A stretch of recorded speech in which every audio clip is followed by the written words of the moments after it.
Bonjour,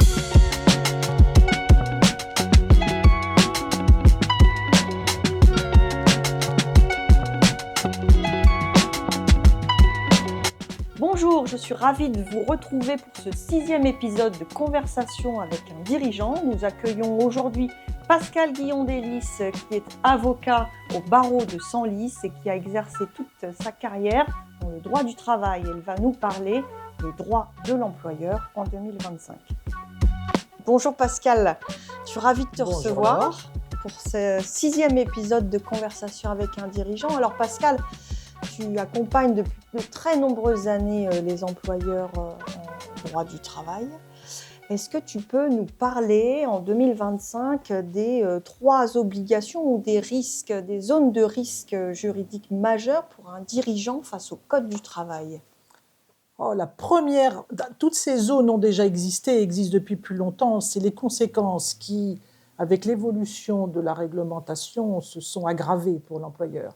La première zone de risque, je dirais, c'est dès l'embauche, c'est même dès avant l'embauche.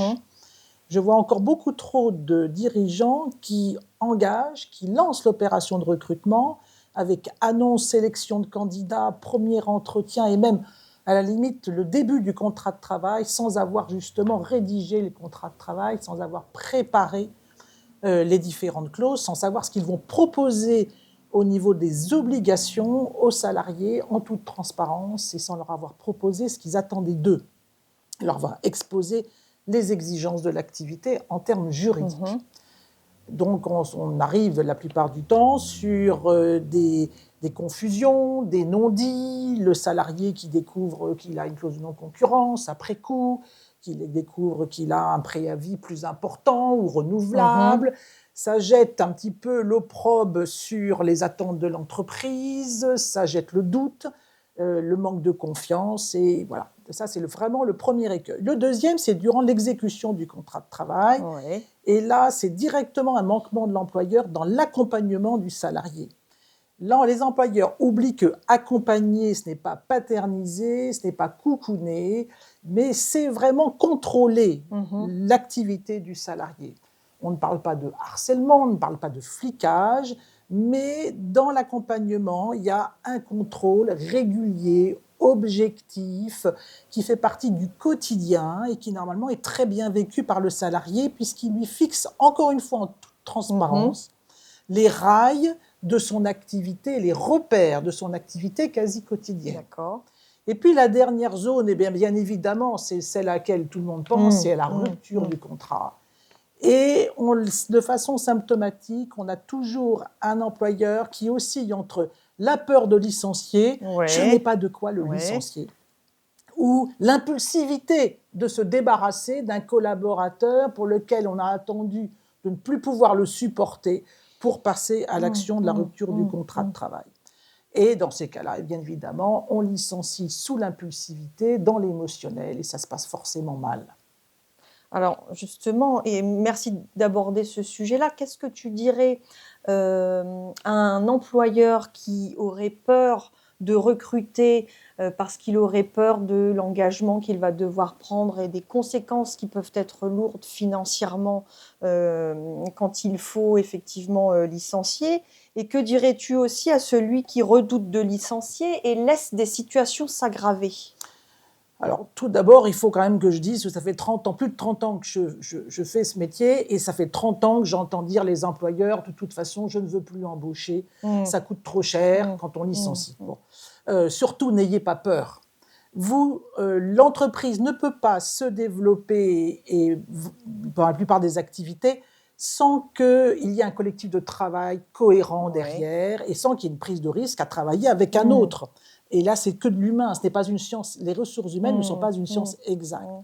N'ayez pas peur d'engager, comme n'ayez pas peur de rompre le contrat lorsqu'il s'agit de le rompre.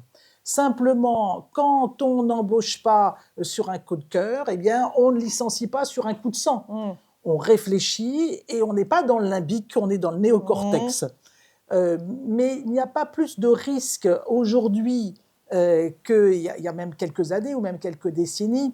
C'est simplement l'appréhension de façon générale qu'on a sur de l'humain et de ne pas maîtriser en fait, sa relation et l'évolution de la personne avec laquelle on travaille qui peut être facteur de stress. Donc, Pascal, tu évoques à juste titre que ça fait déjà des années que les dirigeants ont une certaine réticence, ou en tout cas, ils planent cette idée qu'il y a des risques à engager, et parce qu'il y a des risques potentiellement à être licenciés.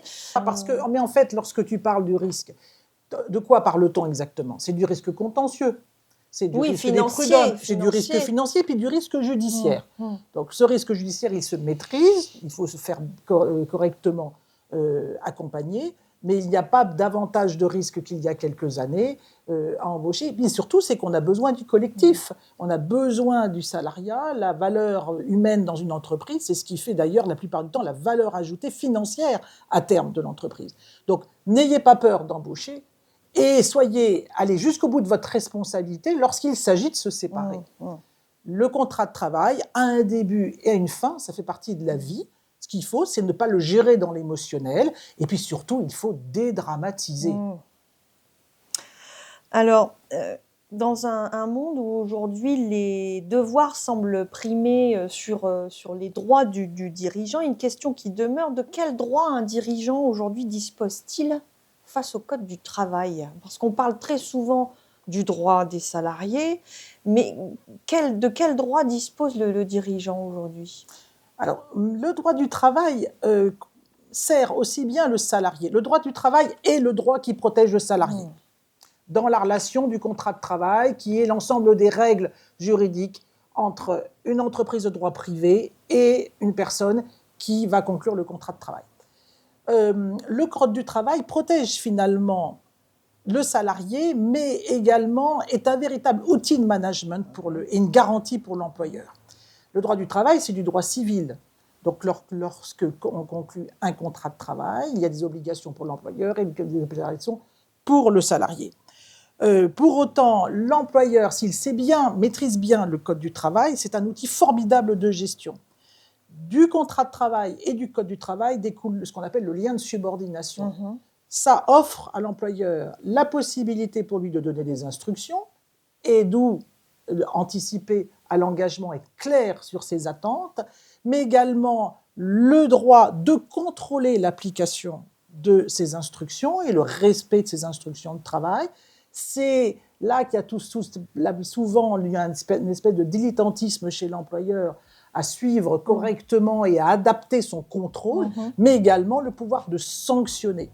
Et le pouvoir de sanctionner, c'est le pouvoir de prendre ses responsabilités, d'être capable, lorsque ça ne va plus, de le dire, et voire éventuellement d'aller jusqu'à la rupture.